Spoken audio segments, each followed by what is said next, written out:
evitar que pueda presentarse alguna situación que pueda poner en riesgo la vida de algún colaborador o de un grupo de colaboradores, porque el accidente no necesariamente le pasa a una sola persona. En un accidente pueden verse afectadas varias personas a causa de un mal hábito, a causa de una mala praxis, una mala práctica, o a causa de que hay alguna condición que no se ha detectado a tiempo. Entonces, eso es lo que tenemos que evitar, ¿de acuerdo? Aquí podemos notarlo en esta imagen, por ejemplo, ¿no? Que encontramos aquí personas que están haciendo una conducta riesgosa, ¿bien? Sin embargo, también en la práctica, nosotros no vamos a encontrar simplemente pues personas actuando de esa manera, ¿no? Como que vamos a llegar y ya lo vamos a encontrar de frente haciendo una conducta imprudente así al primer vistazo. A veces cuesta porque tenemos que tratar de encontrar esos detalles de lo que los colaboradores están realizando durante la actividad para ver en qué fallan respecto al procedimiento. E incluso tenemos que supervisar a más de una persona o a más de un grupo de trabajo. Entonces, generar esta habilidad de poder supervisar correctamente las actividades toma tiempo, te requiere cierto grado de experiencia, sobre todo para poder identificar rápidamente o poder hacer una buena supervisión. Entonces, fíjate en el siguiente video, vamos a encontrar a un grupo de trabajadores, vamos a encontrar a varios trabajadores en una vista panorámica de un lugar de trabajo, y quiero que tú te fijes bastante bien para que notes cuáles son aquellas conductas riesgosas que puedes identificar en el video, ¿de acuerdo? Y luego los vamos a discutir a través del chat. Presta mucha atención, por favor, al video que vamos a mostrar para poder ver si puedes identificar esas conductas riesgosas. El video no tiene audio por si acaso, así que si no escuchas nada, no te preocupes, no es tu audio tuyo, es que el video está así, sin audio nada más, ¿de acuerdo? Vamos.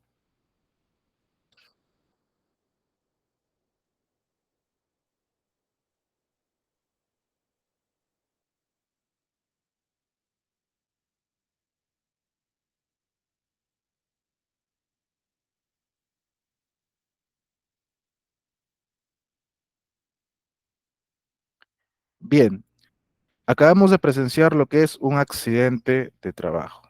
Pregunta rápida, rapidísima, menos de un minuto para contestar. ¿Qué tenemos que hacer? Va la cuenta, menos de un minuto. ¿Qué se tiene que hacer? Buenas tardes, Fernando, ¿qué tal? ¿Qué harían ustedes? Accidente, menos de un minuto para actuar. Por el chat o por el audio, como quieran, los escucho. ¿Qué se tiene que hacer? Ya, señalizar. Ok. Ojo, ¿qué se tiene que hacer ahora que ya ocurrió el accidente? Oscar, muy bien, primeros auxilios. Roda, lo de señalizar no va tan equivocadamente, ¿ah? Va por ahí también la cuestión. Oscar, correcto, primeros auxilios. ¿Qué más? Llamar a la brigada. Ok, es una forma. Dar aviso, correcto, Mónica, muy bien. En primer lugar, permíteme extenderte mis disculpas si te he tomado el video así, de esta manera. Quiero que se entienda la idea que es que el accidente no te avisa, ¿ok? El accidente va y simplemente ocurre en el momento menos pensado. Tú sales un día a supervisar y dices, bien, vamos a ver qué de bueno encontramos hoy, y de la nada ocurre el accidente. O puede ser que tú digas, bien, el día parece tranquilo, la gente aparentemente está trabajando correctamente, voy a oficina a avanzar mi informe del mes indicando que no hay accidentes. Estás avanzando y de la nada te llaman a indicarte de que ocurrió el accidente. El accidente no te avisa, el accidente es imprevisto, es un suceso repentino. Podemos nosotros tomar conciencia de que se está próximo a un accidente en base a la cantidad de incidentes y de actos y condiciones, de eso hablábamos en la clase anterior. Pero el accidente como tal, así de forma específica, no te dice voy a ocurrir hoy, no te dice voy a ocurrir mañana. El accidente simplemente va y ocurre. ¿Bien? Y cuando ocurre este tipo de eventos, hay que saber cómo reaccionar.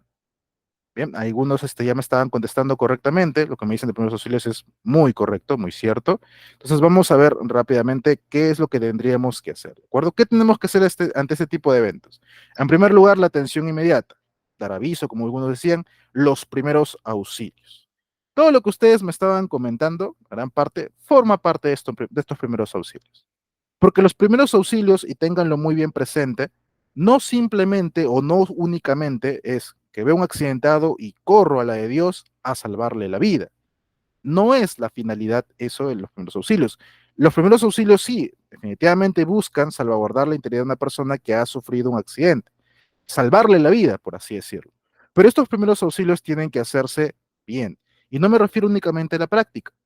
Antes de aplicar primeros auxilios, ¿qué tenemos que hacer? Verificar el lugar de trabajo. Oye, esta persona se está cayendo de una altura considerable. Lo vi que se cayó al piso. ¿De dónde cayó? ¿Por qué se cayó? O sea, a simple vista, a ver, de repente detrás de él viene otra cosa que está cayendo junto con él. No vaya a ser cosa que yo me acerque de la nada a lo loco a socorrerlo y me cae algo encima a mí y me termino accidentando yo también. Entonces, no es primeros auxilios simplemente aplicarlo por aplicar. Tenemos que asegurar que la zona sea segura para que los demás podamos ir y socorrer a la persona, evitar que más personas se aglomeren. Nunca faltan los curiosos de ver, uy, ¿qué pasó? Y sacan las cámaras y todo lo demás. Y a veces interrumpen el espacio o le quitan o empiezan a entorpecer la actividad de los primeros auxilios. Entonces hay que tener bastante cuidado con esto, ¿de acuerdo? Si quieres más información sobre primeros auxilios, te recomiendo que te inscribas al curso de ITEC de primeros auxilios, en el cual puedes tener muchos más alcances respecto a cómo actuar y ahí probablemente te explique también más a detalle la forma correcta de aplicar estos primeros auxilios. Bien, lo siguiente que tenemos que tener en cuenta es que los primeros auxilios nunca van a reemplazar la atención médica. Tenemos un accidentado, se cayó. Vamos a poner en el ejemplo del video. Se cayó esta persona, lo vemos mal. Vamos, le hacemos los primeros auxilios y se levanta y dice, ah, sí, ah, mi cabeza, ah. Ya, ya, ya, creo que estoy bien, chico. Ah, puedo caminar, ya, sigamos, sigamos. Sigamos, hermano, te acabas de caer a una buena altura. O sea, lo ideal es llevarte a un centro médico que te analicen, que te evalúen, a ver cómo estás. ¿Qué pasa si tienes una hemorragia interna? ¿Qué pasa si mañana más tarde amaneces, no sé, con alguna fractura? Y no nos dimos cuenta. Entonces, los primeros auxilios son para mantener la vida de la persona, pero jamás van a reemplazar la atención médica. Hay que llevarlo al centro médico. Por lo general, yo te recomendaría que, según gravedad del accidente, habría que paralizar las actividades. Sobre todo si son accidentes fatales. Es muy común que se paralicen los accidentes en ese tipo de eventos. Esto se hace sobre todo con la finalidad de, en primer lugar, evitar que más personas se expongan a que se accidenten también, dependiendo cuál haya sido la causa, como que también evitar de que se mueva o se manipule la zona donde ha ocurrido el accidente, porque esto nos va a servir para después hacer una buena investigación. Esto lo vamos a ver ahorita cuando desarrollemos la investigación como tal. Entonces es muy importante que la zona no la manipulen demasiado. Sí, va a haber casos en los que definitivamente vamos a tener que manipularla. Digamos, si es un incendio, necesitamos contener el incendio, no vamos a dejarlo ahí prendido para que vengan los investigadores a tomarle fotos recién, ¿no? Obviamente, si dependiendo del tipo de evento que sea, hay que contenerlo. Si es un derrame de un químico, por ejemplo, también hay que contenerlo. Pero otro tipo de eventos que se puedan dejar ahí, de preferencia hay que dejarlo para poder hacer bien la investigación. También no te olvides que hay que hacer el reporte del accidente dentro de las 24 horas, si fuera incidente peligroso o accidente fatal, y los centros de salud tienen hasta cierre de mes o 5 días después de haber sido ingresado el paciente, básicamente. Bien, entonces, esas son la secuencia de pasos que debemos hacer inmediatamente cuando nos ocurre un accidente laboral. ¿Qué es la investigación como tal?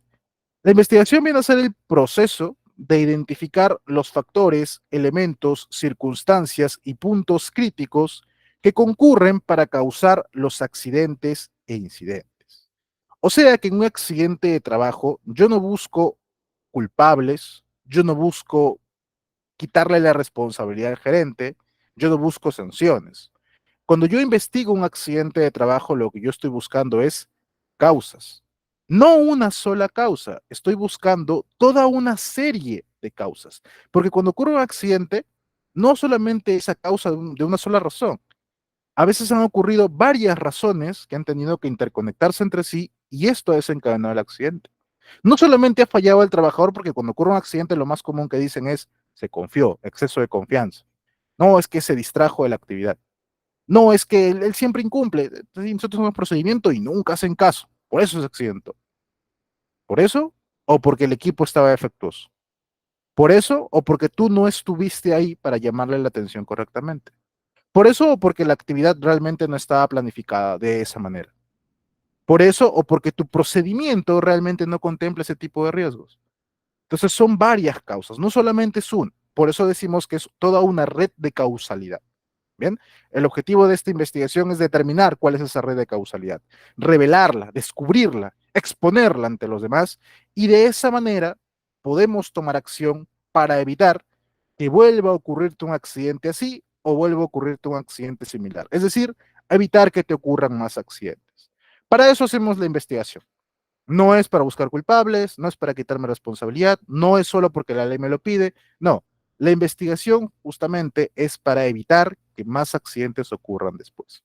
Que si bien no es la forma idónea, porque como te dije, la seguridad es preventiva más que reactiva, de todas formas tenemos que hacerlo porque justamente tenemos que evitar que más personas se vean afectadas. ¿De acuerdo? Hay que tener bien las definiciones. En primer lugar, el incidente, lo veíamos en la clase anterior, es todo suceso que haya ocurrido en el cual una persona afectada, o bueno, que pudiera haber sido afectada, no tiene ningún tipo de lesión. Y el incidente peligroso es todo suceso potencialmente riesgoso que potencialmente pudo causar una lesión grave o severa o la invalidez a una persona, pero no le ha ocurrido nada. ¿De acuerdo? Entonces, si ocurre un evento, no hay daño a una persona, incidente. Si ocurre el evento y estuvo muy cerca de poder ocasionar una lesión bastante grave, incidente peligroso. Así para que lo entiendas mejor. Y el accidente viene a ser todo suceso repentino que sobrevenga por causa o con ocasión del trabajo y que produzca en el trabajador una lesión orgánica, una perturbación funcional, la invalidez o incluso la muerte. Vamos a considerar como accidente de trabajo todo aquel evento que ha ocurrido a causa de tu propia actividad como trabajador dentro o fuera del horario de trabajo y dentro o fuera del centro de trabajo de las instalaciones de la empresa, siempre y cuando haya habido la orden de un supervisor. A mí una vez me preguntaban en las primeras clases que dicté aquí con ITEC, ingeniero, yo tengo un compañero y estaba en su hora de almuerzo, pero el supervisor lo llamó y le dijo, no, avanza, tenemos que avanzar. Y fue y avanzó la actividad, ¿no? Porque el supervisor le mandó que él vaya. ¿Es accidente de trabajo? Porque ellos han dicho que no, no es. Sí es. Es porque el empleador le ordenó al que vaya. No, pero no era su horario de trabajo, pero el supervisor directo le ordenó que lo haga. Es por eso también que se acostumbra mucho a pedir que cualquier actividad que se vaya a hacer cuente con una orden de trabajo. Porque esta orden de trabajo obviamente indica de que hay una persona responsable que ha autorizado a hacer la actividad. Entonces hay que evitar también las informalidades. Cada vez que se va a mandar a hacer algo, deberíamos contar con una orden de trabajo, con algún tipo de autorización que acredite que esta persona pues no está yendo simplemente porque se le ocurrió, está yendo porque realmente le mandaron a hacer. Como te digo, puede ser dentro o fuera del horario y dentro o fuera de las instalaciones. Yo tengo un asistente en oficina, por ejemplo, y yo a veces lo mando a comprarme agua y si algún día él por ahí se accidenta, en teoría debería ser considerado accidente de trabajo. Lo más común es que otro tipo de empresas o en la práctica digan, no, esto fue común, ¿no? Vayan al centro de salud y digan, no, no, nadie lo mandó, él se fue porque quiso. Él tenía sed y por eso se accidentó. Y no lo pasan como accidente de trabajo. Es muy común. Pero en teoría debería aplicar. ¿De acuerdo? Aplica dentro, fuera del horario y dentro y fuera de las instalaciones. Toma en cuenta lo siguiente. Todo lo que forme parte de la empresa, sus instalaciones, sus almacenes, sus oficinas, sus talleres, todo eso forma parte como que de lo que controla la empresa, como parte de su dominio, como parte de su centro de poder. Todo aquel evento que ocurra dentro de estas instalaciones, siendo trabajador propio, tercero, incluso también, se considera como accidente de trabajo. Porque, uy, cuidado con esos audios, por favor, porque el empleador o la empresa principal es responsable de todo lo que ocurra en sus instalaciones. Bien, ingeniero, ¿qué pasa si me manda a mí, la empresa me manda una movilidad, ¿de acuerdo? Me manda un chofer que pase por mi casa y me Buenas, recoja. Y bueno, se accidenta, ¿no? El chofer va, se accidenta conmigo adentro. Yo también sufro lesiones. ¿Es accidente de trabajo? No. El tema de traslado de personal desde su casa al centro de trabajo y viceversa, desde el centro de trabajo hacia su domicilio, así sea con movilidad de la empresa, no califica como accidente de trabajo, ¿de acuerdo? Salvo, podría ser que al chofer de esa unidad se le considere, porque bueno, él estaba haciendo una actividad para la empresa prácticamente, por ahí a él se le podría considerar, pero a los demás pasajeros, no, no aplica así. Ingeniero, estábamos haciendo un campeonato deportivo dentro del horario de trabajo, dentro de las instalaciones de la empresa, ya que me barrí y me refracturé la pierna. ¿Accidente de trabajo también?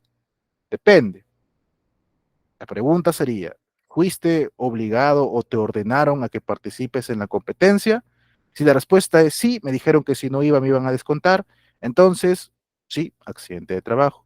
Si la respuesta es no, realmente dijeron que los que querían se podían quedar y yo voluntariamente me ofrecí, entonces la respuesta es no es accidente de trabajo ahí. ¿Se entiende? Entonces, siempre y cuando sea por orden del empleador, cuenta entonces como accidente de trabajo. A fenómenos naturales, también fenómenos naturales, no aplican. ¿De acuerdo? Tampoco aplicarían aquí para parte de lo que es accidente de trabajo. Ahora, ten muy en cuenta también que, por ejemplo, hace unos años salió una sentencia de Sunafil en la cual a un colaborador, a un trabajador, perdón, sufrió un infarto durante su jornada laboral. No recuerdo exactamente bien el puesto de trabajo que tenía, pero una persona mayor y sufrió un infarto. Entonces los familiares aducían que era accidente de trabajo porque había ocurrido en la instalación de la empresa y dentro del horario, mientras que la empresa decía que no era porque el infarto no era producto de sus propias de las actividades de él como de lo que estaba haciendo. Entonces simplemente fue un fenómeno, un hecho fortuito, ¿no? Algo de su propia, no sé, algo natural, ¿no? Que le ocurren a veces a las personas, ¿no? Que le dé un infarto debido a eso. Sin embargo, la Sonafil sentenció que sí se considera como accidente laboral, ya que el accidente está definido como el suceso repentino que sobrevenga por causa o con ocasión del trabajo. Yo entiendo más que esto lo hacen con la finalidad de que la persona que sufrió el infarto y falleció pueda acceder al tema de los seguros, sobre todo. Pero de todas maneras, para que tengas bastante precaución con eso y también le sumes importancia, por ejemplo, a lo que son los exámenes médicos. Porque en estos exámenes te podría de repente alertar el estado de salud de una persona como para saber qué sí y qué no podrías mandarle a hacer o de qué manera hacer la vigilancia médica también. ¿De acuerdo? El accidente puede ser leve, es decir, si una persona sufre algún tipo de lesión y ya al día siguiente, de repente, o ponle 2 días, de repente ya está retornando a actividad, entonces es un accidente leve. Es incapacitante cuando sí requieres mucho más tiempo, ¿de acuerdo? Requieres un descanso médico. Puede ser total temporal. Digamos, una persona se cae y se fractura un brazo. Requiere descanso médico. Si bien puede mover las demás partes de su cuerpo, no puede trabajar, entonces está incapacitado de forma total, de manera temporal. Puede ser parcial permanente. Mira, ¿sabes qué? Ya me curé de mi fractura, pero a causa de esa fractura y la operación que me hicieron, el brazo como que no lo puedo levantar bien. Mi brazo está aquí, está completo, mis huesos están completos, pero no funciona bien mi brazo ya. No puedo hacer las mismas actividades que hacía antes. Parcial permanente. Y digamos que no, mira, yo sufrí, me amputé una falange. Total permanente. Pérdida de una parte del cuerpo de forma permanente. Bien. Y el otro tipo es obviamente el accidente fatal, es aquel que produce la muerte de un trabajador. Bien. Hasta aquí, ¿alguien tiene alguna pregunta respecto a accidente? ¿Alguien alguna duda hasta aquí? ¿Algo que no les haya quedado claro? Ok, muy bien. Ingeniero, ¿qué pasa si se me accidenta una contratista? ¿Es accidente mío o es accidente de la contratista? De ambos. La contra- eh, de hecho, yo me atrevería a decir que más de la empresa principal. Toma en cuenta lo siguiente, toda persona o empresa que te esté prestando servicios a ti obliga a que tú eres responsable por esa persona. Entonces, si esa persona se accidenta, así sea de tu contratista, es accidente de la empresa principal. La SUNAFIL va a venir a fiscalizarte a ti, ¿de acuerdo? Entonces, ¿para qué se hace esto? Para que tú, como empresa principal, obligues o supervises a tu contratista a que cumpla con seguridad. Oye, tú trabajas conmigo, tienes que asegurarte que tu personal cumpla con seguridad. A ver, ¿has hecho hiper? ¿No has hecho hiper? Disculpa, si no trabajas conmigo. ¿Tienes procedimientos de trabajo? ¿Das capacitaciones? ¿Les has dado EPPs? ¿Y tienes todo eso? Perfecto, trabajamos. Entonces el tema de seguridad no es aislado. No vayas a pensar de que, mira, yo, como implementar seguridad para esta actividad chiquita como tal, me es muy costoso, entonces voy a contratar a alguien más que lo haga, ¿no? Ya de ahí si se accidenta alguien, ya es culpa de ellos, ¿no? No, eres responsable también por tus contratistas. Todo accidente que le ocurra a esa persona de esa contratista te afecta también a ti, porque tú eres la empresa principal. A ti te están dando servicio. Bien, tengan en cuenta eso también.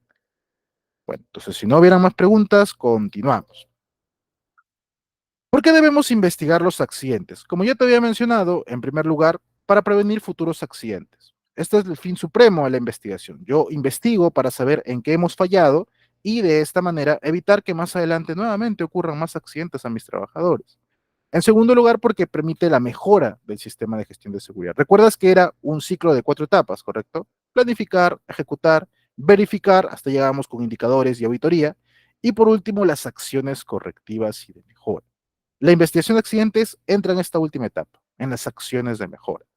Muchos colegas creen, o bueno, tienen la noción de que si ocurre un accidente en una empresa, el sistema de gestión de seguridad de esta empresa ha fracasado por completo. Yo no comparto esa opinión, la respeto sí y entiendo muy bien por qué lo dicen, porque definitivamente un accidente es lo peor que le puede pasar a alguien en seguridad, pero no comparto la opinión de que el sistema como tal fracasó por completo. Claro, porque yo lo veo desde un punto de vista como sistema de gestión, que es parte de mi especialidad, pero para mí fracasa el sistema si es que tienes el accidente y no lo investigas. O tienes el accidente y como que echas tierrita como para que la gente se olvide y no hiciste nada al respecto. Ahí sí yo te diría, no hay sistema de gestión aquí. Porque parte del sistema de gestión es tomar acción correctiva o mejorar en base a lo que está mal. Genero el accidente ha sido fatal. Entiendo, pueden ocurrir, pueden llegar a ocurrir y definitivamente han fallado uno o varios o muchos o todos los controles de repente que hemos implementado, pero no significa que el sistema fracasó. El sistema fracasa si no mejoras. El sistema fracasa si no investigas. Entonces, si por ahí de repente, digamos que tú quieres, estás pensando en certificar ISO 45001, por ejemplo, y te ocurre un accidente y dices, pucha, no, y ahora me va a fregar la auditoría, mejor hay que ocultar de que no ha habido accidente, no te recomiendo que lo hagas.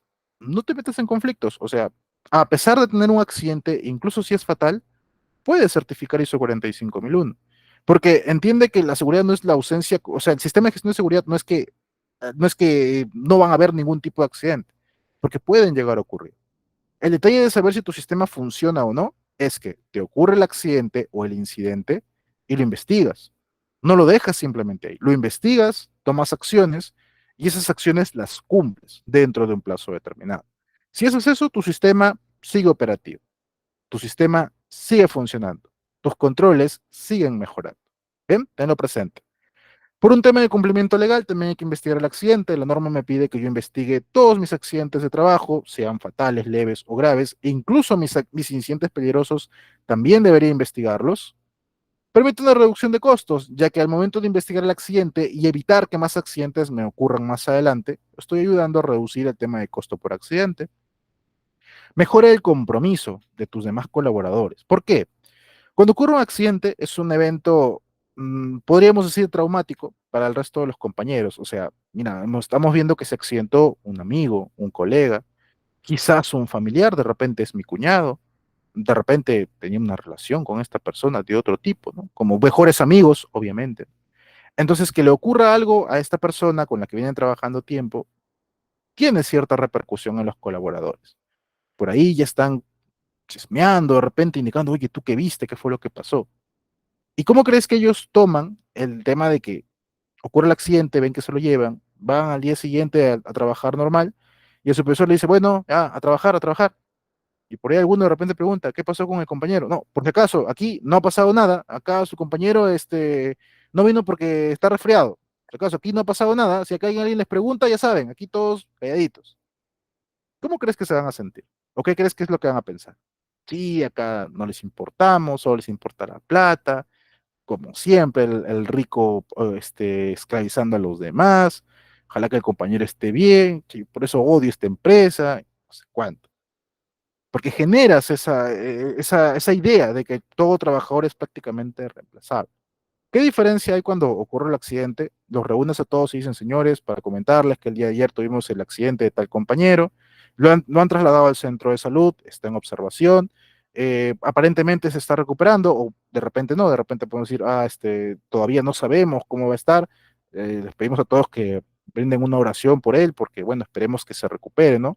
De todas formas, siempre recordar que hay que estar atentos con el tema de seguridad, cumplir los procedimientos, usar los EPPs, revisar antes de hacer la actividad, qué sé yo.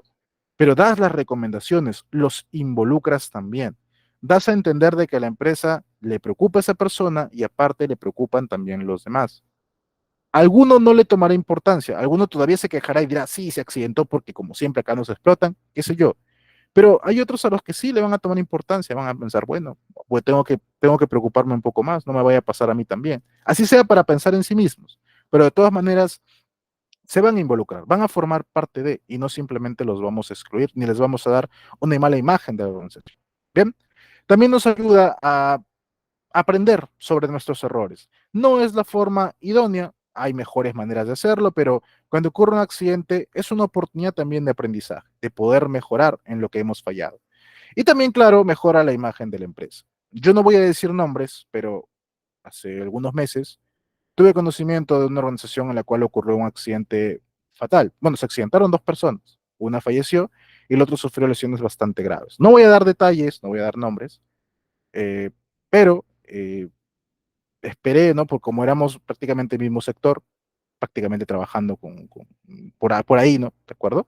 Esperaba tener más noticias respecto a la investigación de lo que ocurrió y nunca me llegó el informe. No sé realmente qué pasó. Por ahí dicen las malas lenguas que simplemente ocultaron todo. Entonces, ¿cómo crees que se entiende a nivel competencia, a nivel socios, a nivel comunidad?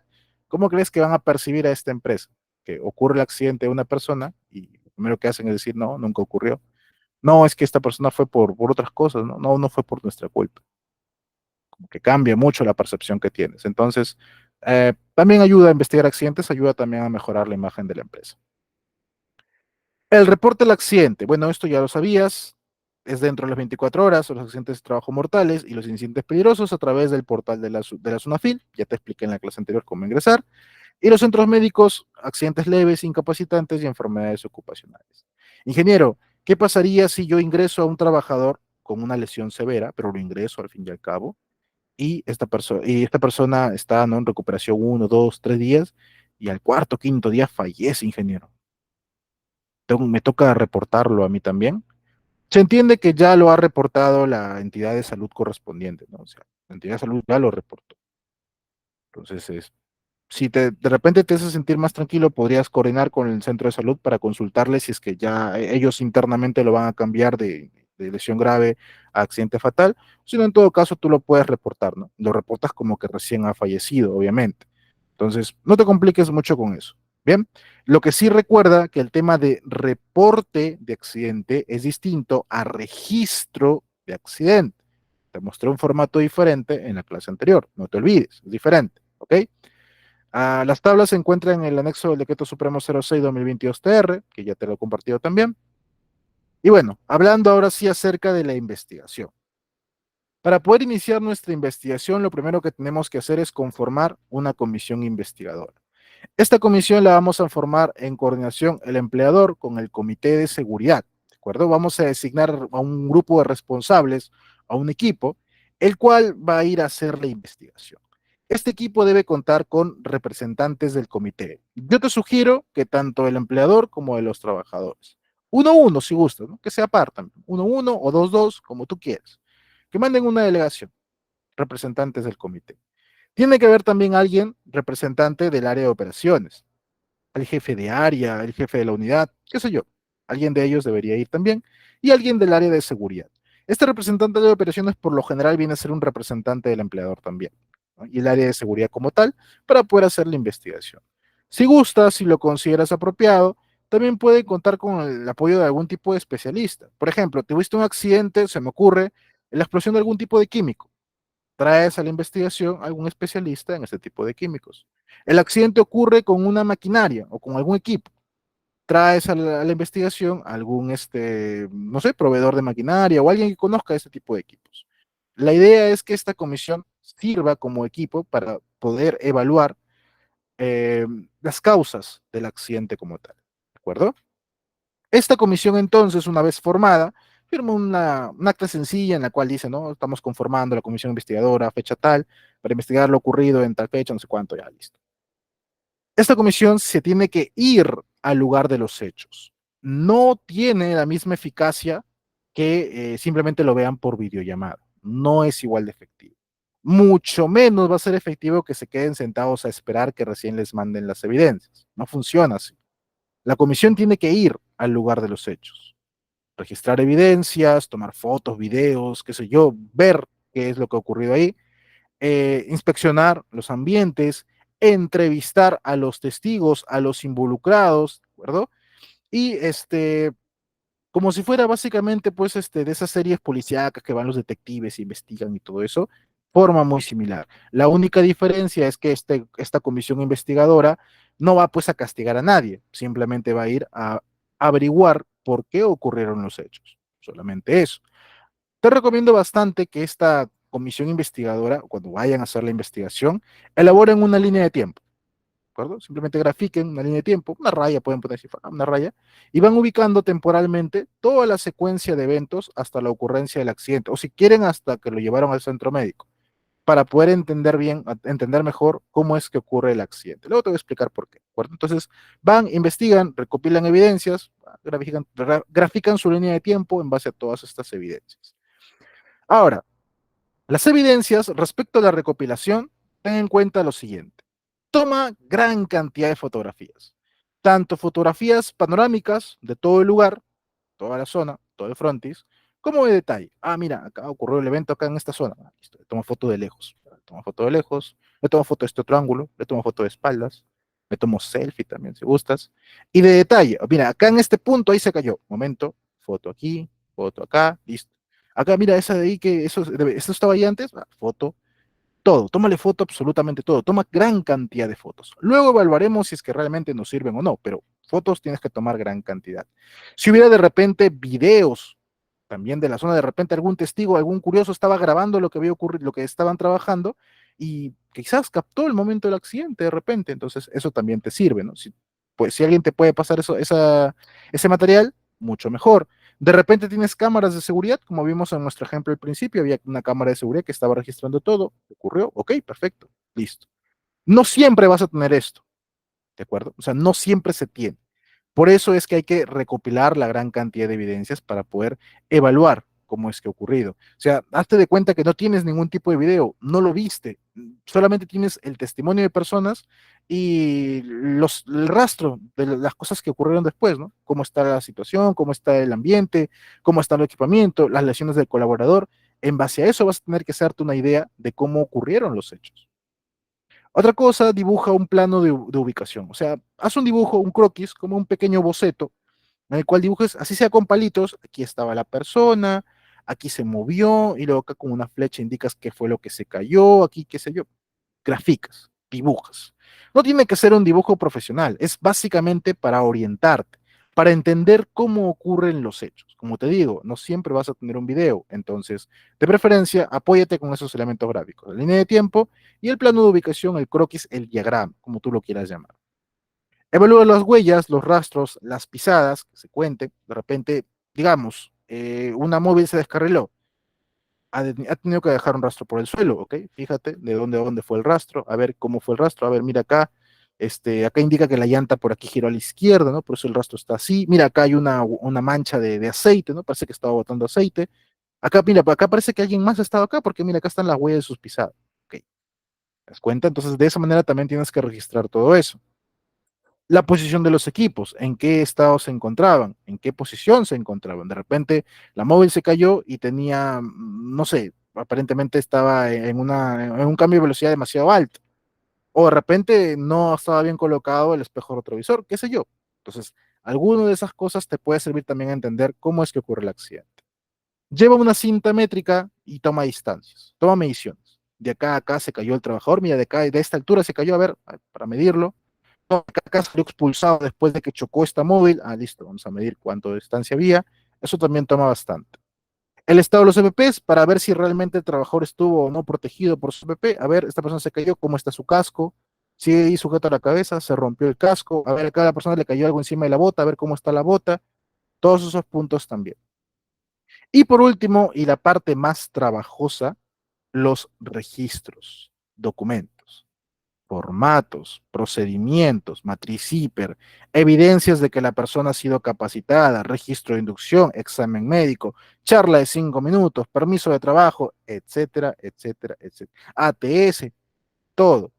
Todo lo que pueda sustentar que hemos cumplido, respecto a seguridad con esta persona nos va a servir inclusión a póliza, plan de trabajo, absolutamente todo. Necesitamos acreditar que la actividad, en primer lugar, estuvo planificada. En segundo lugar, que las personas que estaban brindando el servicio, estaban haciendo las cosas, eh, estaban aptos para poder hacerlo, porque no mandamos a cualquier persona que vaya a hacer la actividad, ¿no? Entonces, eso sí tenemos que tener, los registros en seguridad. Esa es la parte más trabajosa, porque tenemos que sacar los registros, tanto del accidentado como de los testigos que estuvieron ahí, de todos ellos. Cuando a mí me tocó apoyar con la investigación de un accidente fatal, hace algunos años, en la empresa donde trabajo, eh, no te miento, hicimos el informe, unas 20, 30 páginas de informe, ¿no? Texto, por ahí algunas imágenes, 20, 30 páginas, y la parte de anexos, que tiene que ver con estos registros, eran más de 100, mucho más de 100. Entre todo, entre matrices CIPER, entre procedimientos y la evidencia de cada trabajador y sus capacitaciones que recibieron, y evidenciar que el trabajador sí estaba capacitado, y eso toma tiempo. Y todo eso lo tuvimos que juntar, un trabajo completísimo.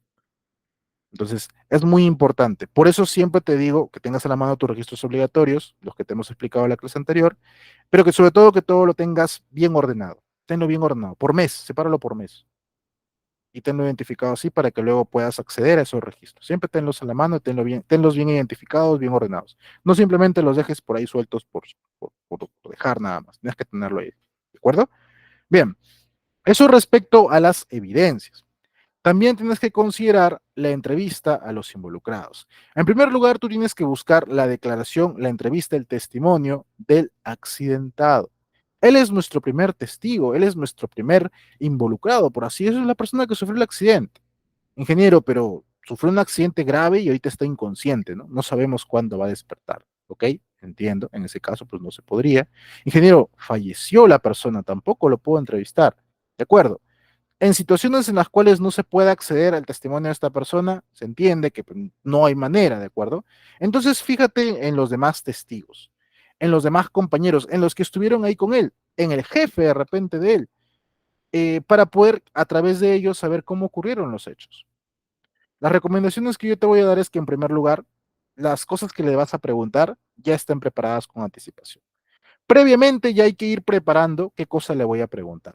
Puede ser que en el camino a mí se me ocurran más preguntas para hacerle, está bien, puedes hacerlo, no hay ningún problema, pero lo ideal es que yo ya tenga identificado antes de qué cosa quiero que él me diga, qué cosa quiero saber, ¿de acuerdo? Si ya de ahí se presentan más preguntas, normal, pero de momento previamente ya ten tu cuestionario hecho, ¿no? Las preguntas mínimas que vas a hacer, la información mínima que requerimos saber. Crea un entorno cómodo. Hay que asegurar que la persona no se sienta hostigada, no se sienta que lo estamos presionando, no sienta que lo estamos cohibiendo para que nos diga algo en específico, sino que estamos haciendo nuestro trabajo como investigadores. Entonces, un entorno cómodo, no te digo pues llévalo a comer para que te cuente, no, sino en un lugar apropiado, buena iluminación, libre de ruidos, libre de interrupciones, para que esta persona pues pueda conversar contigo, puedan tener un diálogo y puedan saber por qué ocurre el accidente. Recuerda ser bastante empático. No estamos buscando culpables. Si bien eres prácticamente como un detective, casi, no estás buscando a quién castigar, a quién encarcelar, a quién echarle la culpa. Estás buscando red de causalidad, las causas del accidente. Y para eso haces la entrevista y el testimonio de las personas. No vas a castigar a nadie, no vas a sancionar a nadie. Al menos de momento, hasta que se culmine la investigación, no estamos buscando eso. Si ya más adelante determinaremos quizás que sí hay que sancionar a alguien, hay que votar a alguien, podría ser, pero no es el fin de la investigación, es buscar las causas. Entonces, evita pues ser muy acusativo o faltar el respeto al entrevistado. Necesitamos que esta persona se abra con nosotros, nos dé toda la información que necesitemos. Elabora preguntas abiertas. Evítate las preguntas del sí y no. Oye, ¿tú viste lo que estaba haciendo tu compañero? Ah, no, pero tú también estabas ahí, ¿verdad? Sí. Y a los dos les mandaron a hacer la misma actividad. Sí, sí. No, no, no, no, yo no. Yo estaba, no, yo no. Ah, y dime, ¿y ustedes, es cierto que a veces el supervisor les manda de última hora que ve? Ah, no, no, no. Pues, no te está diciendo nada, te estás contestando tú solo. Entonces, no sirve de eso. Haz preguntas abiertas, preguntas que esta persona pueda responder de forma más amplia, ¿de acuerdo? ¿Dónde estaba usted al momento del accidente? ¿Qué fue lo que usted vio? ¿Por qué cree que ocurre el accidente? ¿Por qué cree que su compañero no sigue las recomendaciones? ¿Qué fue lo que les dijo el supervisor? ¿A qué hora iniciaron la actividad? ¿Cuándo es que deciden que esta persona vaya a hacer la actividad? ¿A quién de ustedes dos le asignaron a que haga la actividad? Eh, ¿Qué tipo de capacitación o inducción previa les dieron antes de hacer la actividad? ¿Qué observó usted respecto a los equipos? Etcétera. Date cuenta que necesitamos preguntas más abiertas. Usa el qué, el quién, el por qué, el cómo. Todas esas preguntas, ¿de acuerdo? Esos inicios de pregunta sirven bastante para poder sacar toda la información respectiva. Toma notas detalladas de absolutamente todo lo que te dicen. Cada vez que te contestan algo, apúntalo. ¿No? Está diciendo esto, tal cual, listo. Vas apuntando. Bien, apuntas todo. Incluso si en algún momento él cambia su versión, dice, no, no, disculpa, no, es que me equivoqué porque, listo. Tómalo también, pero toma ambas. Toma la primera versión, hazle una raya, no sé, de alguna manera para que quede todavía ahí y pon la versión nueva que te está diciendo. Pero ten ambas, para que luego puedas hacer la investigación, para que luego puedas comparar. Las entrevistas deberían ser confidenciales, ¿de acuerdo? Pasa una persona a la vez. Evítate que los tengas a los dos o los tres o la cantidad de entrevistados que tengas en el mismo punto, a la misma hora. De preferencia, si los puedes entrevistar al mismo tiempo en ambientes separados, mejor. Si no, uno por uno. Ingeniero, pero ellos previamente pueden ya haberse puesto de acuerdo para saber qué cosa van a responder. Sí, podría ser, pero tampoco se lo pongas tan fácil poniéndolos todos juntos. Igual tiene que ser uno por uno al momento de hacer tus preguntas. Quizá alguno de ellos falle en la declaración o te diga algo que no estaba antes previsto. Entonces, ya luego lo veremos conforme se desarrolle la entrevista. Siempre valida la información, es decir, que cada vez que el trabajador te termine de dar su declaración, que firme y ponga su huella de que acredite que eso es lo que está declarando. Obviamente lo va a leer, va a decir, "Oh, no, no, yo esto no puse, ok, lo tajamos, firma, huella. ¿Está? No está aquí, pero también te sugeriría dentro de lo posible que grabes las entrevistas. Obviamente con la venia, con el permiso del colaborador, graba las entrevistas porque puede ser que alguno haga algún tipo de gesto o algún tipo de tic que te indique de que realmente te está mintiendo o que hay algo más que no te quiere decir. Entonces, eso te va a servir después para que puedas también dirigir mejor tu investigación. ¿De acuerdo? Perfecto. Una vez que hemos recopilado toda la información, tenemos todos los datos necesarios, ahora lo que tenemos que hacer es reunirnos, la comisión investigadora, y con todos los datos que tenemos hay que analizar las causas. Hay que analizar por qué ocurre el accidente. Esto es fundamental para la investigación, el análisis de la causa raíz. ¿De acuerdo?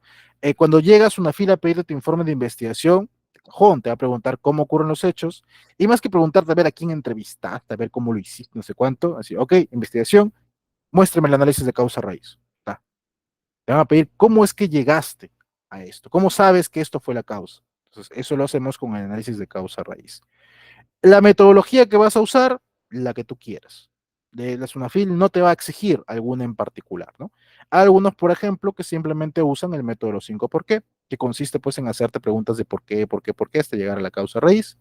Puede ser también que quieras usar el diagrama de árbol, que es muy parecido a los 5 por qué, simplemente que este se va por otras ramas distintas.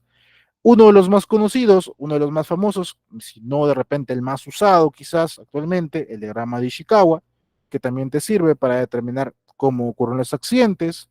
El modelo de causalidad de pérdidas, que también suele ser bastante usado para la investigación de accidentes, es el modelo que vamos a usar, de hecho, aquí en nuestra clase en el día de hoy. Y también tienes, por ejemplo, la metodología ICAM, la del queso suizo, que también es muy parecida a la causalidad de pérdidas, sigue otros criterios nada más. Cualquier metodología que tú consideres conveniente puede servir. Yo particularmente uso causalidad de pérdidas. La ICAM la he estudiado más o menos, pero no es que la domine tampoco muy a detalle, ¿no? La de causalidad de pérdidas sí, la domino más. Ishikawa también, a veces lo usamos para algunos accidentes leves. Y los 5 porqués, francamente yo no lo uso para accidentes de trabajo, pero sí lo uso para otro tipo de sistemas de gestión, por ejemplo, calidad. Cuando quiero investigar mis no conformidades en calidad, uso el método de los 5 porqués y sí, sí me resulta. Entonces, depende mucho de ti. ¿Quieres usar 5 por qué? No hay ningún problema. La metodología que uses depende enteramente de ustedes. Sí asegúrense, eso sí, de que pues todos tengan eso en mente, ¿no? No vaya a ser cosa que tú tengas, digamos, 5 supervisores de seguridad y cada uno de ellos investiga de forma distinta. No podría ser. Ahí todos tendrían que usar la misma metodología. Vamos a ver entonces, como para no irnos a mucho texto, a ejemplificar cómo haríamos la investigación de un accidente. Vamos a tomar de referencia al video que habíamos visto al inicio de la clase. ¿Te acuerdas de la persona que se cae de altura? Vimos en el video del principio. A esa persona le vamos a hacer de cuenta, ¿no?, que ocurrió el accidente y vamos a analizar las causas de lo ocurrido. Quiero aclarar desde un principio que yo no tengo la información completa de este accidente, no sé dónde ocurrió, no sé cómo se llama el accidentado, no sé realmente cuáles fueron las causas o cuál fue su diagnóstico. Entonces, todo lo que vamos a ver de aquí a continuación es completamente simulado. Simplemente nos estamos guiando como ayuda visual del video, pero todo el evento en cuestión lo estamos simulando. ¿De acuerdo? Ingeniero, disculpe, yo recién me conecté, no pude ver el video. No te preocupes. Para ti y para los demás compañeros que de repente ya lo olvidaron o quieren volver a verlo, vamos a nuevamente a pasar el video del accidente. Presta mucha atención a lo que ocurre, ¿de acuerdo? Y en base a eso vamos luego a hacer la investigación. Presta bastante atención en cómo ocurren los hechos. Entonces, el evento ocurre por aquí, puedes ver aquí. Fíjate qué es lo que está haciendo el trabajador, ¿ok? Empieza su ascenso y fíjate qué es lo que le ocurre. Bien, ahí lo tienes. Fíjate cómo esta persona corre inmediatamente a socorrerlo y cómo la otra todavía se queda, probablemente por temor o por shock, pero también llega él a atinar a mirar de dónde ha caído o por qué ha caído. Eso es muy importante para los primeros auxilios, ¿de acuerdo? Ingeniero, quiero verlo una vez más. Está bien, vamos a verlo una vez más. Presta bastante atención. Fíjate, el evento ocurre aquí. Fíjate lo que hace la persona, fíjate lo que está haciendo.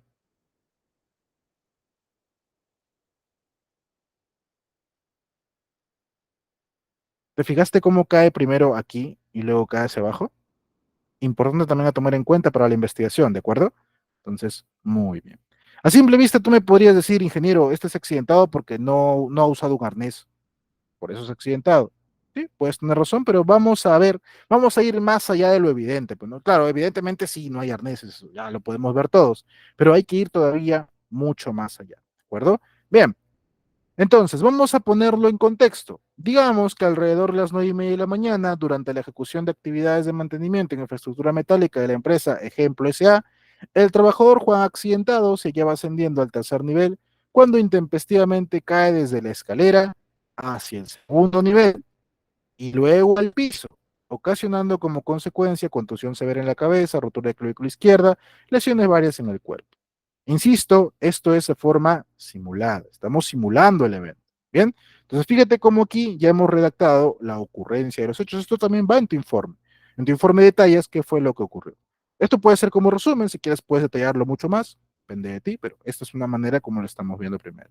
Bien, luego de eso, lo que te dije es, ingeniero, hay que hacer una línea de tiempo. No, ingeniero, primero hay que hacer nuestra comisión. Bien, vamos a saltearnos esa parte. Digamos que ya se formó la comisión ya fue a ver el accidente, tomaron fotos, tomaron declaraciones, y ahora vamos a presenciar simplemente sus resultados. Y lo primero que ellos hacen, porque ellos han sido capacitados por mí, y yo les dije, haz tu línea de tiempo, y dijeron, lo haremos. Muy bien. Entonces ellos grafican una línea de tiempo, sencilla, simple, sin hacer mucho escándalo, ellos ponen lo siguiente. A las 7:15 de la mañana, recuerda que el accidente ocurre a 9:30, 7:15 de la mañana ellos han empezado a trabajar, ¿ok? Su turno ha empezado a 7:15. Muy bien, perfecto. A las 8:35, Operaciones comunica que hay una actividad en el tercer nivel. Bien, entonces 7:15 han empezado, más de una hora después, recién comunican que va a haber actividad en el tercer nivel. Ok, salió así de la nada. A las 9:15 le comunican al trabajador que él va a ser el responsable de hacer la actividad. Ah, ok, vamos ubicándolo por ahí. 9:25, el trabajador se dirige a realizar la actividad. Si te fijas, recuerdas el video, vemos que la persona está leyendo un plano, ¿no? Está leyendo un plano justo antes de subir. De hecho, sube con el plano en la mano. Y a las 9:30 ocurre el accidente. Entonces, fíjate cómo en esta línea de tiempo hemos ubicado toda la secuencia de eventos que han ocurrido hasta el desenlace, que es el accidente. Obviamente esto sigue, ¿no? A tal hora ha llegado la ambulancia, lo llevaron al centro médico, qué sé yo. Podemos ampliarlo un poco más, pero de momento hemos usado solamente este bloque para entender cómo ocurren los hechos.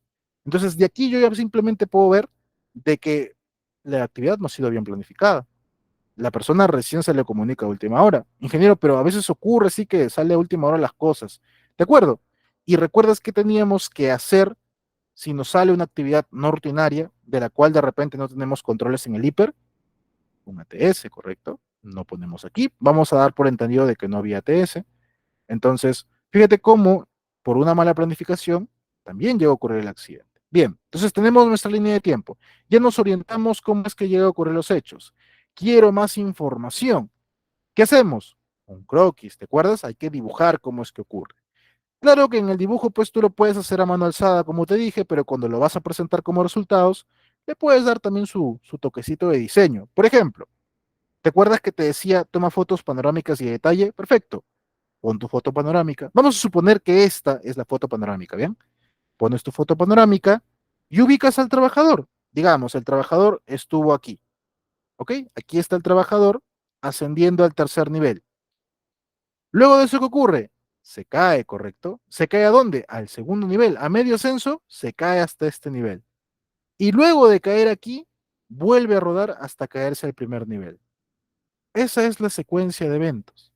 Entonces, fíjate cómo también con este croquis, este diagrama, si es que yo no tuviera ningún tipo de video, puedo dar puedo hacerles una idea a los demás de cómo ocurren los eventos.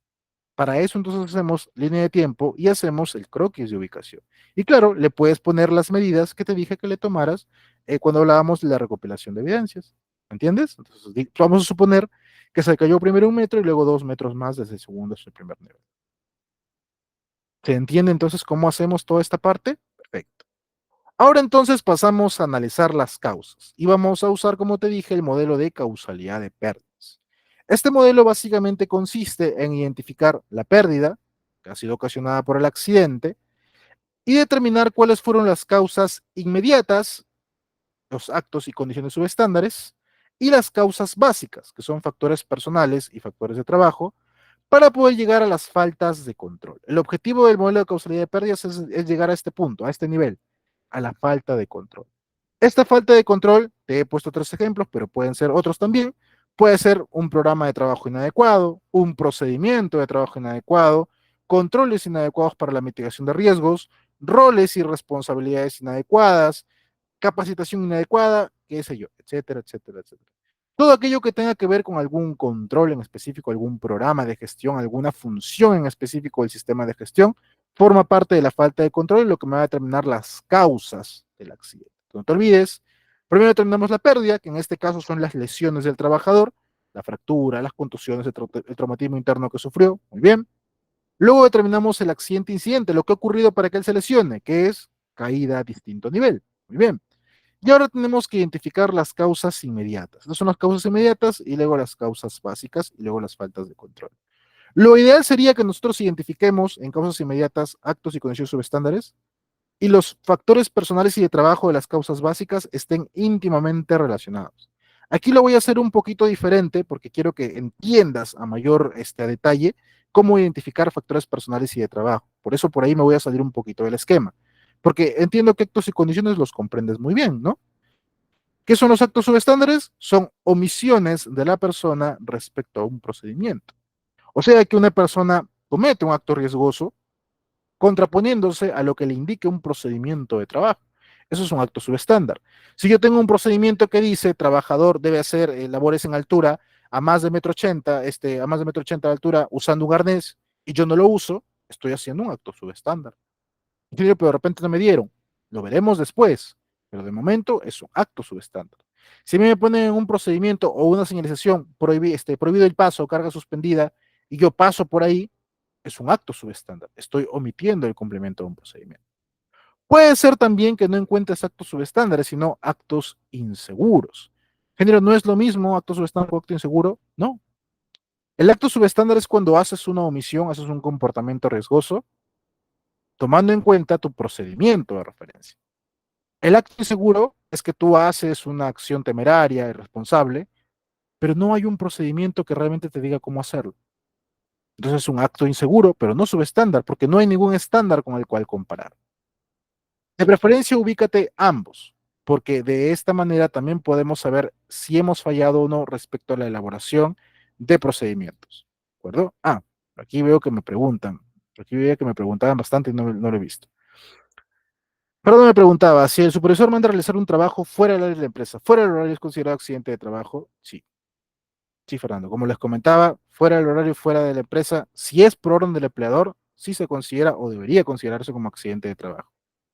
El artículo 169 de Caso Supremo 024/2016, ya, es el de minería, si no me equivoco, dice, cuando ocurre accidente de emisión contratará un ejecutivo de alto nivel de unidad, ejecutivo más alto nivel del área, supervisor que perdió la orden, gerente de programa de seguridad, representante de los trabajadores, trabajadores testigos del accidente, fiscal, representante del gobierno regional. Ok, pero entiendo que esto de aquí, si no me equivoco, es para sector minería, ¿correcto? Entonces, como les decía siempre, la norma, la ley de seguridad te da lo mínimo.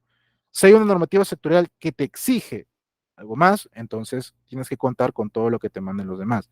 La minería, por ejemplo, incluirías esto de acá, y si es que no eres del sector, no necesitas contar con todo ello, salvo que tengas una normativa sectorial que te diga que sí o sí debes contar con tal cantidad de miembros. Bien. En una investigación accidente se va a iniciar planeando la investigación donde se va a elegir la investigación, luego se considera dos fases de la investigación, elegir el método de la investigación. Correcto. Generalmente el tema de la metodología de investigación debe estar documentado en algún tipo de procedimiento. Nosotros, por ejemplo, elaboramos un procedimiento para investigación, en el cual determinamos cómo se va a hacer la investigación, qué método se va a usar para analizar las causas, qué formatos se van a usar, cuáles son los plazos. Entonces, de esa manera es como nosotros lo identificamos, por ejemplo. Solo se sujeta con una mano. Sí, correcto, Jesús. Lo vemos en el video. El modelo que usted Pérez se investiga de derecha a izquierda. Sí, empezamos identificando primero la pérdida, el accidente incidente, y luego seguimos con, y lo vemos nuevamente acá, luego seguimos con las causas inmediatas y luego con las causas básicas hasta llegar a la falta de control. Empezamos de aquí y vamos hacia allá, hacia la izquierda, como tú bien mencionas. ¿Bien? Listo. Entonces, como te decía, vamos siguiendo con esta parte. El acto es toda omisión respecto a un procedimiento. Ejemplo, vamos a ver en nuestro caso que estamos estudiando aquí, que la persona, como acto subestándar, no usa arnés de seguridad con línea de anclaje. No vayas a cometer el error de colocarle no hay arnés de seguridad. Si tú me pones no hay arnés de seguridad, no es un acto subestándar, es una condición. El acto subestándar tiene que ser relacionado a que una persona está actuando o haciendo mal o dejando de actuar, pero tiene que ver con la persona, con el actuar de una persona. Si tú lo colocas como que algo de no hay o no existe o no está dentro de, significa que es una condición, no depende tanto de la persona, sino dependía más del entorno. Entonces, ten mucho cuidado cómo lo redactas. Acto subestándar, no usó, no hizo, no aplicó, no revisó, esos son actos. Bien, también podemos considerar que el colaborador, justamente, no revisó el estado de la escalera antes de iniciar el ascenso, estaba distraído. Ingeniero, podemos considerar colaborador no asciende de forma correcta por la escalera, correcto, también. Es una forma de ver un acto subestándar.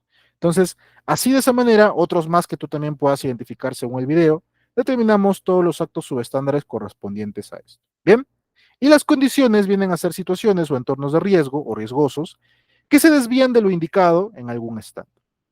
Básicamente, como te decía, el acto tiene que ver con la acción de una persona y la condición es algo que ya está presente en el entorno. Entre condición subestándar y condición insegura es básicamente el mismo criterio que en el caso anterior, acto inseguro y acto subestándar, básicamente el mismo criterio. Si hay un procedimiento o estándar o reglamento o algo con el cual compararlo, condición subestándar. Si no hay, condición insegura. Bien, entonces las condiciones están presentes en el entorno. Hay que tener un poquito de cuidado con esto porque se puede entender que alguna condición es producto de un acto. Por ejemplo, si yo te digo, encontré una escalera en mal estado, ¿no? Hay una escalera ahí en mal estado. ¿Quién la dejó ahí? ¿Por qué la persona que lo vio no lo reportó? Entonces, también hay un acto subestándar implícito. Entonces, depende mucho cómo lo redactes o cómo lo vayas a identificar para saber si es un acto o una condición subestándar. Aquí podemos encontrar en primer lugar, por ejemplo, que no hay redes ni barandales en la zona de trabajo. ¿Recuerdas el video? La persona se cae y como no había nada que lo detenga, nuevamente sigue cayendo hacia abajo. De repente, si hubiera habido un barandal o una red o algo que impida que se caiga más allá, simplemente hubiera quedado ahí con un pequeño golpe. Quizá un malestar. Mira, quizás hasta pudo haberse fracturado la cintura de repente, pero la lesión que ha sufrido es eminentemente mucho mayor por la caída que ha tenido. Entonces, se pudo haber evitado eso. Bien. Falta de señalización respecto a actividades de alto riesgo. No encontramos en ningún lado que sea señalizado que tienes que usar arnés o que tienes que usar algún tipo de BP específico o que tienes que entrar con algún tipo de permiso. No nos indica nada. Escalera ensuciada con material que hace el colaborador deslizar. Ok, encontramos como condición subestándar también que la escalera estaba sucia, ¿no? La comisión fue, investigó y determinó que estaba sucia la escalera y por eso pues la persona se termina resbalando. Entonces fíjate que aquí hemos identificado mis causas inmediatas, mis actos y mis condiciones subestándares. Bien, seguimos. Ahora pasamos a identificar mis causas básicas. Aquí identificamos factores personales y factores de trabajo. Los factores personales vienen a ser todo el conjunto de características, habilidades, comportamiento individual del trabajador, todo propio respecto a la persona, su nivel de formación, si cuenta o no con experiencia, su estado de salud física y mental, la actitud que maneja respecto a la seguridad, todos esos vienen a ser factores personales como tal. Para fines de otro ejemplo, como dije, te voy a poner más factores personales que actos subestándares que hemos identificado, pero lo ideal sería que tengamos un acto subestándar y su correspondiente factor personal que ha ocasionado. ¿De acuerdo? ¿Por qué ocurre este acto subestándar? Porque había un factor personal del trabajador que desencadenó este acto subestándar. Esa es la forma correcta de identificarlo. ¿De acuerdo? Aquí vamos a listarte una serie más de factores personales para que, para que puedas tener una visión mucho más amplia. En primer lugar, el trabajador no contaba con capacitaciones en trabajo en altura. Ingeniero, esto no es un acto, una condición subestándar, no, porque estoy haciendo toda la línea. Yo te dije en un acto subestándar que el trabajador no usó el arnés. Aquí te estoy respondiendo por qué no usa el arnés, porque no fue capacitado para eso. Ese es el factor personal que desencadena este acto subestándar. El trabajador tiene 2 meses de iniciar labores con la empresa. ¿Ok? Entonces, esta persona ha cometido esos actos también porque tiene poca experiencia, recién ingresado hace 2 meses. No sabemos si en otras empresas hacía la misma actividad o de repente hacía una actividad diferente.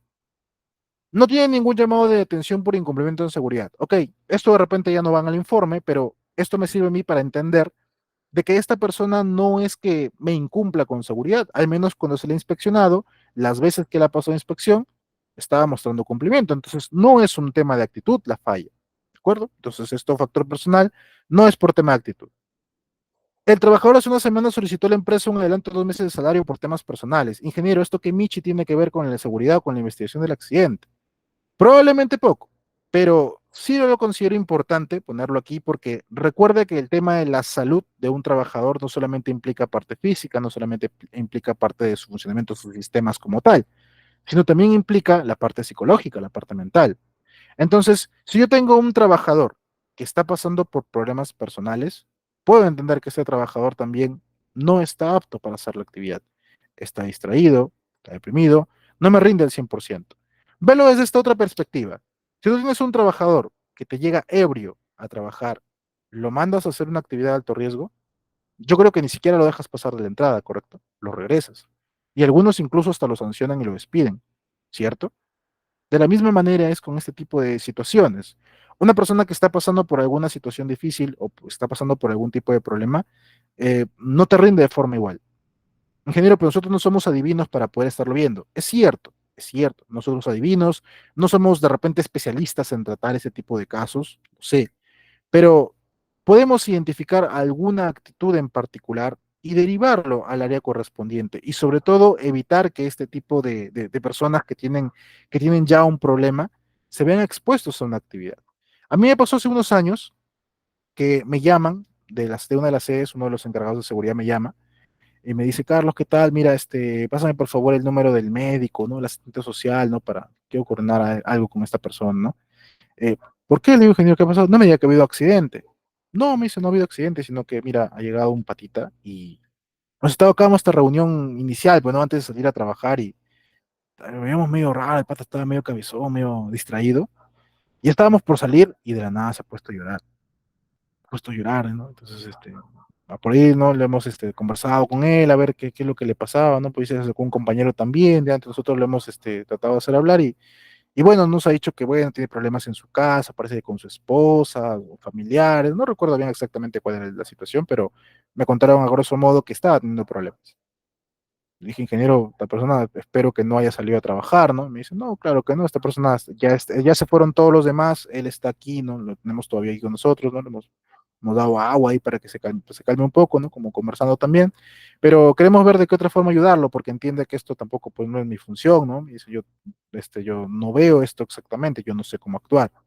Claro, le digo, le mandé los números que me pidió y ya, bueno, internamente trabajaron con la persona. No sé realmente, no pregunté tampoco más detalles de qué fue cómo lo ayudaron. Probablemente conociendo a la empresa donde yo trabajo, mi empresa, la conociendo a la empresa donde yo trabajo como la conozco, probablemente le habrán, no sé, adelantado vacaciones, si tenía problema económico, le habrán ayudado con algún tipo de préstamo, porque se suele trabajar así. Donde yo trabajo al menos, suelen trabajar de esta manera. Así como te exigen también con cumplimiento de metas, también te suelen reconocer o apoyar cuando lo necesitas. Entonces, entiendo que por ahí de alguna manera se le dio el apoyo. Pero fíjate lo importante que es identificar a estas personas, porque imagínate, es un trabajo en altura. ¿Qué pasaría si esta persona va, sube la escalera, está arriba, ve el cielo y dice, ah, qué bonito se ve todo, y se lanza? Puede pasar. ¿O qué pasaría si esta persona está tan distraída por sus problemas que su compañero le dice, no, oye, corta acá la energía, y se distrae y no la corta, el otro va a trabajar y se electrocuta y fallece? Entonces, hay que evitar también ese tipo de situaciones. Personas que se encuentran en mal estado anímico no deberían trabajar, no deberían permitirles el acceso al trabajo porque potencialmente se pueden dañar a sí mismos o pueden dañar también a sus compañeros, no porque ellos mismos quieran hacerlo, sino porque no están al 100% de su capacidad para poder trabajar de forma correcta. ¿De acuerdo? Entonces, esto también es como recomendación. ¿Qué lo estamos identificando como parte de la investigación? Por si acaso se pueda considerar también. Trabajador no cuenta con certificado de estudios técnicos, ¿ok? Entonces aquí me da más noción de que realmente la persona aparentemente no estaba preparada para hacer la actividad y aún así lo mandaron a hacerlo. Examen médico vigente con ninguna restricción. Ok, entonces por tema de salud física no va la cosa. Él no tenía ningún tipo de restricción, podía hacer la actividad. Quizás podríamos ir más allá e identificar si el protocolo de examen médico le indicaba que estaba apto para hacer trabajo en altura. De repente su función de él era solamente hacer trabajos a nivel de piso y no hacer trabajo en altura. Podría ser. Entonces hay que identificarlo también, ¿correcto? Muy bien. Entonces así identificamos factores personales. Y los factores de trabajo tienen que ver con condiciones y circunstancias relacionadas con el entorno laboral, ¿de acuerdo? El diseño del lugar de trabajo, si había o no equipo disponible y estaban en buen estado para poder darles uso, las prácticas de seguridad que se hayan implementado en la empresa, la comunicación interna, la cultura de seguridad, cómo se maneje, eso ya viene a ser factores de trabajo. Por ejemplo, teníamos el tema de que la escalera estaba ensuciada. Ok, si vamos más allá, la escalera está muy antigua. No se le da un mantenimiento porque ya está muy vieja, ya deberían cambiarla. Entonces la escalera está en mal estado, muy antigua. Es un factor de trabajo. No se encontraba presente el prevencionista de riesgos. Ok, aquí me indica que como parte de las prácticas en seguridad, el prevencionista que debería estar en una actividad de alto riesgo no estaba. Entonces, si hubiera estado de repente, hubiera dado más alcances, hubieran tenido más cuidado, hubieran hecho su análisis de riesgo para saber si esta persona va o no va a hacer la actividad. No contaban con orden de trabajo, ya lo sabíamos cuando vimos que la actividad fue improvisada, no había orden de trabajo, entonces no estaba bien planificada la actividad. No se realiza la adquisición de equipos para trabajo en altura. Entonces, ¿cómo le voy a pedir yo a un trabajador que se ponga un arnés si no hemos comprado arnés? Entonces, también forma parte de un factor de trabajo. No se cuentan con programas de capacitaciones para trabajo en altura. Ok, perfecto. Con eso terminamos de saber que el trabajo en altura no lo están tomando en consideración de la forma como debería. Bien. Entonces, hasta aquí he identificado mis causas básicas, factores personales y de trabajo. Así, en base a estas causas básicas, yo determino qué controles han fallado. Aquí como ejemplo te pongo tres. En primer lugar, hemos fallado al inspeccionar los ambientes, los andamios, las escaleras, otros. No ha habido un correcto programa de inspección para determinar qué escaleras deberían ser desplazadas, qué parte de la estructura debería eh, enmallarse o colocar barandales para evitar que las personas se caigan. Entonces, acá hay un control que no hemos cumplido o que está fallando, que está deficiente. Falla en el programa de capacitaciones, no hemos considerado el trabajo en altura. Podría ser de repente que incluso en el hiper no hemos puesto tampoco trabajo en altura como un peligro. Entonces, también indica una falla en el control. Falla en el programa de inspección de actividades, ¿de acuerdo? No tenemos prevencionista, entonces no hay un adecuado seguimiento a las inspecciones, ¿no? Habría que acreditar si de repente el prevencionista asistió en otro turno o había asistido el día anterior, qué sé yo. Hay que acreditar de qué manera controlan esta parte. Y con esto, con estas faltas de control, finalmente llegamos a nuestras acciones de mejora, mi plan de acción. Entonces, en base a este análisis de causa raíz, yo determino qué acciones voy a hacer para evitar que en el futuro me vuelvan a ocurrir más accidentes. En primer lugar, y si esto siempre va de cajón, una reducción general del personal respecto a la prevención de riesgos. Y también la correspondiente actualización del procedimiento de trabajo y la matriz IPER.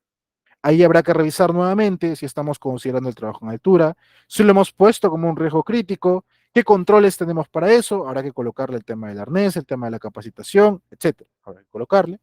Y gestionar la adquisición de equipos anticaídas, obviamente, si no tenemos, hay que comprarlos, y capacitar al personal respecto a cómo usarlos apropiadamente. ¿Bien? Planteamos entonces el plan de acción, le damos cumplimiento y ahí estamos cerrando nuestro proceso de investigación. Este informe tiene que estar listo en un plazo de 10 días, máximo 10 días. ¿Quieres hacerlo en menos tiempo? Mejor. Tu reglamento estructural te pide menos tiempo, ok, dale cumplimiento. Pero para la ley es un plazo máximo de 10 días, ¿de acuerdo? Este informe básicamente lo elabora el comité, le da aprobación al comité, lo emite prácticamente al empleador. Ingeniero, la SUNAFIL, ¿cómo le mando? La SUNAFIL llega a ti. O sea, tú reportas el accidente y la SUNAFIL viene. La SUNAFIL viene, toca la puerta, han tenido un accidente, queremos ver si han hecho su investigación. Sí, aquí está, este es mi informe. Y en base a tu informe, el de SUNAFIL hace también su propio informe para ellos y determina el grado de responsabilidad de la empresa. Dependiendo cuánto considere que sea responsabilidad del empleador, te puede colocar alguna de las siguientes sanciones. Si eres microempresa, o si eres pequeña, o si eres non-vipe, colocará, pues, dependiendo si tienes una infracción leve, grave o muy grave, y dependiendo también de la cantidad de trabajadores, te puede colocar estas fracciones de UIT, básicamente. O sea, por ejemplo, tú eres una empresa que no es MIPE, tienes 100 trabajadores y te ponen una infracción muy grave, te colocarán 11.56 UITs de sanción. Actualmente la UIT está por los 5.000 soles más o menos. Entonces, eso es la cantidad que te van a colocar. Como que puede ser que te pongan una muy grave por tu hiper y te ponen aparte una muy grave por, qué sé yo, por tema de comité. Entonces, ya no serían 11.56, serían casi como 23 UITs. Pues ese se va sumando. Van sumando la cantidad de UITs porque te pueden colocar más de una infracción. Claro, más de una infracción por obviamente diferentes artículos. No te van a colocar una infracción muy grave y una grave más por el tema del hiper. No, queda solamente la muy grave y ya. Así es como funciona. ¿De acuerdo? Entonces, estas son las sanciones para que tú lo puedas entender mejor. Pero, ¿cómo sé si es una infracción leve, grave, muy grave? Muy bien. Las leves son básicamente relacionadas a la falta de orden y limpieza o al incumplimiento de algún documento o de alguna obligación como tal, pero que no afecte significativamente al trabajador. Por ejemplo, yo encuentro un tacho de basura y lo encuentro sin tapa, por ejemplo. Oye, ¿por qué está así? ¿No? La tapa está por acá, alguien se podría tropezar. ¿Qué tipo de lesión le puede ocasionar a alguien si se tropieza con esta tapa? Si es una lesión grave, no, ahí la infracción cambia. Pero si, bueno, se puede tropezar y quizás se lastima un poco, bueno, no es una lesión muy severa, entonces solamente infracción leve, ¿de acuerdo? Por tema de falta de orden y limpieza, por incumplimiento de las disposiciones. Ya son graves si afectan, implican un riesgo mayor a la integridad física y a la salud. También consideraremos infracciones graves cuando no informamos los accidentes de trabajo e incidentes peligrosos o no llevamos a cabo la investigación. Ahí te ponen una infracción grave. Si no llevas a cabo tu evaluación de riesgos, no realizas tu EMO o no comunicas los resultados de ese EMO, también te ponen una infracción grave. ¿Te acuerdas que lo hablábamos la clase anterior? No tienes tus documentos obligatorios o tus registros obligatorios, infracción grave. Tienes un plan de seguridad, pero no le has dado cumplimiento. No has hecho tus 4 capacitaciones mínimas al año, incumples las disposiciones de seguridad y esto deriva a un riesgo grave a la seguridad y salud de los trabajadores, no tienes botiquín de primeros auxilios, no tienes extintor de incendios, no has hecho la elección de tu comité, o tienes un comité que no tiene representante de los trabajadores, o no tienes tu póliza CTR y te aplica tenerla, todo esto consideras una infracción grave. Respecto al orden y limpieza, fíjate aquí lo puedes entender mucho mejor, ¿correcto? Fíjate aquí. Aquí obviamente falta de orden y limpieza que puede desencadenar en accidentes mayores, en lesiones severas a la persona, ¿de acuerdo? Entonces, estos son considerados como infracciones graves, ¿no? Fíjate aquí también, personas que están haciendo este tipo de actos, se consideran como infracciones graves, ¿correcto? Ya vienen a ser muy graves cuando tenemos incumplimientos a las normas específicas para periodos de embarazo y lactancia y trabajadores con discapacidad o menores de edad. Que tú designes a realizar una actividad a una persona que no es compatible con el puesto. Por ejemplo, lo que te decía, tienes un trabajador observado en el EMO para hacer trabajo en altura e igual lo mandas a hacer trabajo en altura. No es compatible para el puesto. Si lo encuentran, infracción muy grave. No cumplir con la confidencialidad de los exámenes médicos. También te lo hablaba en la clase anterior.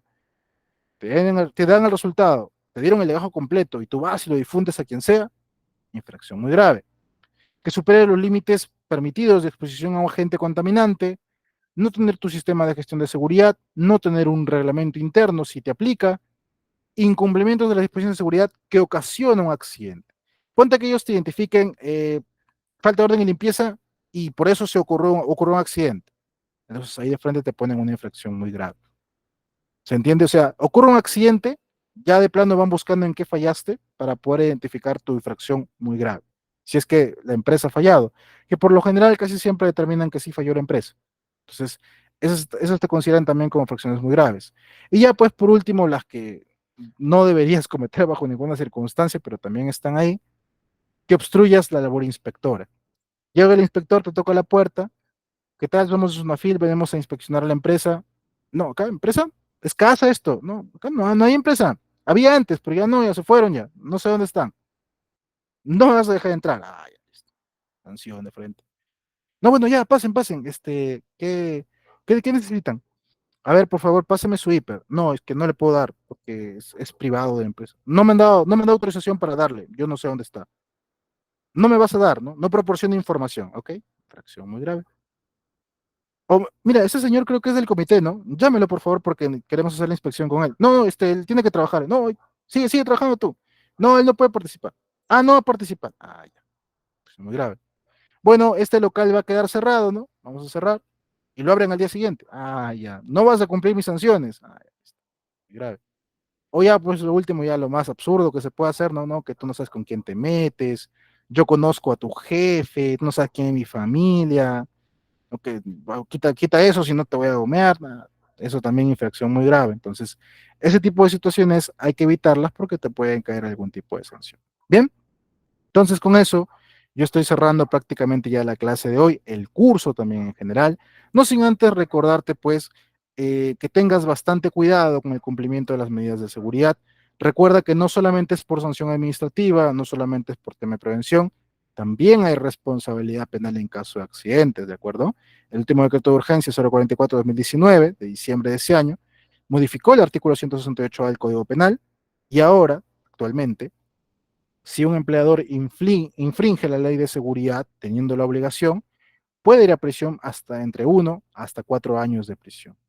Si a causa de su inobservancia en seguridad ocurre la muerte de un trabajador, incluso si no es trabajador propio, un tercero, puede ir hasta 8 años de prisión, entre 4 a 8 años de prisión. Y si ocurre el accidente, pero no fallece, pero tiene una lesión grave, entre 3 a 6 años de prisión. Y el año pasado, por septiembre, tuvimos el tema de la sentencia a un empleador a quien un trabajador se le falleció y se determinó que el empleador no cumplió con el tema de seguridad. La persona que fallece no era trabajador de ellos, era prácticamente alguien que estaba con recibo por honorario. Básicamente esta persona fallece por una por un exceso de confianza de su parte, ¿no? Era una especie de lavadoras industriales, si no me equivoco. Esta persona va y deja su casaca en la caja eléctrica expuesta. Al momento de retirarla, le pasa la corriente y fallece electrocutado. El empleador aduce, no, no, yo no le mandé que haga eso, ahí tengo lockers, él no colocó su casaca donde debería, ya lo había hecho antes y siempre le hemos llamado la atención, pero pues ahí viene también la labor de Sunafil. ¿Por qué si le llamas la atención sigue trabajando contigo? ¿Por qué esa caja eléctrica está expuesta y al alcance de las personas? ¿Por qué tus lavadoras en la inspección que estamos haciendo se ven en tan mal estado? ¿Dónde está el hiper? ¿Dónde está la elección de comité o supervisor de seguridad? ¿Dónde están las capacitaciones en seguridad? ¿Dónde están los CPPs al personal? ¿No hay? No hay sistema de seguridad. Inobservancia en seguridad. Visión al empleador. Entonces, tengan bastante cuidado con eso también. Recuerda que la responsabilidad siempre cae en el empleador principal, en el representante de la alta dirección. No es transferible, no es que el empleador diga, no, es que yo lo contraté a él para tal.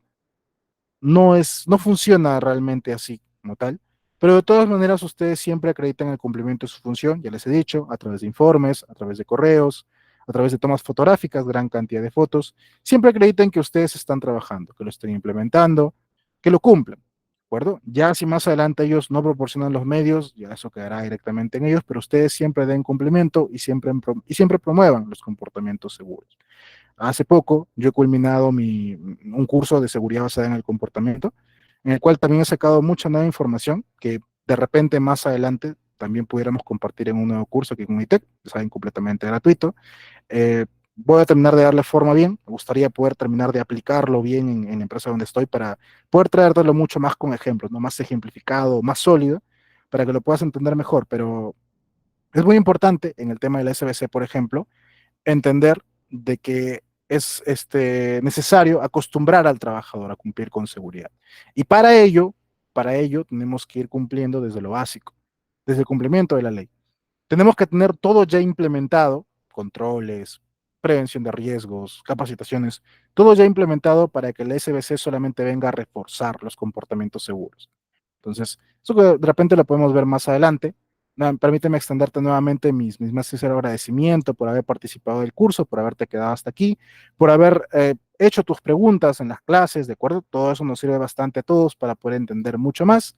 Y bueno, voy a responder algunas otras preguntas que alguno tenga. A ver, por aquí Fernando me pregunta, ¿acto es la omisión del trabajador o el incumplimiento de norma estándar? En cambio, la condición está relacionada con el entorno laboral. Correcto, Fernando. Como les decía, el acto subestándar tiene que ver con que existe un procedimiento que te decía, tienes que hacerlo de esta forma y el trabajador lo incumple. Entonces, el mismo trabajador, su acción, incumple lo que dice el procedimiento. Acto subestándar. En cambio, la condición es, supongamos, la escalera debe estar inclinada en un ángulo máximo de 45 grados. Ponle que sea así, no recuerdo ahorita exactamente cuánto. Y la encontramos a 60. Ah, entonces aquí hay una condición subestándar. No, pero alguien lo puso así, sí. Pero como yo lo estoy identificando, es una condición de que la escalera no está según lo que me indica el procedimiento. Entonces, eso viene a ser la condición. Factor de trabajo, ejemplo, supervisión inadecuada, ingeniería inadecuada, herramientas inadecuadas. Sí, sí, sí, es correcto, está pensando en factor personal. Sí, factor de trabajo tiene que ver con el tema de que la supervisión no fue la apropiada, no estuvieron los supervisores, eh, no estaban disponibles los equipos, ¿de acuerdo? O no fueran los idóneos. Pero cuando lo pones así como supervisor e ingeniería inadecuada, más que factor de trabajo, parece factor de falla de control. Entonces, puede ser que tu factor de trabajo te lleve hasta la falla de control. Eso sí. Entonces, siempre pregúntate lo siguiente, ¿no? Es casi como si combinaras con el método de los 5 porqués. Tengo esta condición subestándar que detecté, ¿no? Que lo vi a simple vista. ¿Por qué se da? ¿Por qué esta escalera está sucia? ¿Por qué no se ha capacitado en este punto? ¿Qué es lo que ha fallado ahí? Entonces, haces ese sencillo ejercicio y vas a ir determinando cuáles fueron las causas. Te va a ayudar bastante. Marco, creo que tiene una pregunta. Hola, Marco, ¿qué tal? Buenas noches. ¿Tienes alguna duda? Pregunta.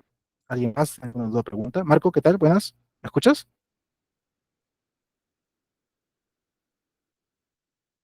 Si de repente a alguno no le funciona el audio, pueden dejarlo por el chat también para yo poder contestarlo, no hay ningún problema. ¿Alguien más tiene alguna duda? Pregunta.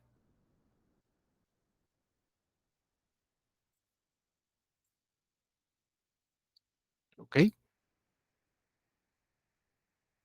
Muchas gracias, Fernando. Gracias por tus agradecimientos. Espero realmente que todo les haya gustado y que les haya quedado claro y que les sirva, ¿no? Que siquiera de repente, si por ahí en algo me equivoqué, la mayor parte espero que sí les haya servido y que lo puedan aplicar. Sí, ¿alguien alguna pregunta, por favor? Siéntense con toda libertad de poder hacerla. ¿Alguien alguna duda, pregunta? Si de repente no funcionan sus micrófonos, por favor, por el chat, pueden irlo escribiendo.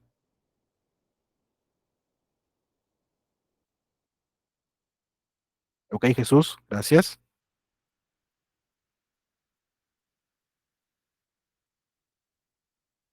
Ok, los micros ya están habilitados, me indican. Si alguno quiere hacer su pregunta de repente por el micro. Gracias, estimado. Muchísimas gracias por tus palabras. ¿Nadie más? ¿Ninguna pregunta entonces? Ok. Bien, entonces si no hubiera más preguntas, nuevamente extenderte el agradecimiento. Espero encontrarte también en otra oportunidad. No dejes de